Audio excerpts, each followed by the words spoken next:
ربنا آتنا فی الدنیا حسنۃ وفی الآخرۃ حسنۃ وقنا عذاب النار۔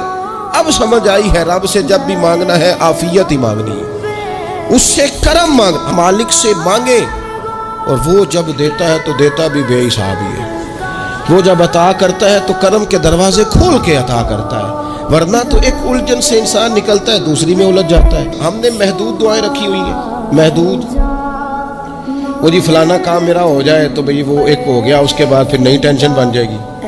نہیں، میں جی بچوں کی شادی کر لوں جی پھر میں فارغ ہوں۔ آپ شادی کر کے دیکھیں، لاگے پتہ جائے گا کیسے فارغ ہوتے ہیں۔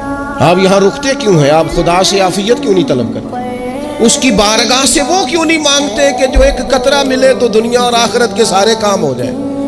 اس سے اس کی رحمت کا سوال کرے، اس سے اس کے کرم کا سوال کرے۔ اللہ کی بارگاہ میں بھی حاضر ہونا اور جچی تلی اور جناب ناپ تول کر اور محدود چیزوں کا سوال کرنا، مالک سے مانگے، اور وہ جب دیتا ہے تو دیتا بھی بے حساب ہی ہے۔ وہ جب عطا کرتا ہے تو کرم کے دروازے کھول کے عطا کرتا ہے، ورنہ تو ایک الجھن سے انسان نکلتا ہے دوسری میں الجھ جاتا ہے، ایک گتھی کو سلجھاتا ہے پھر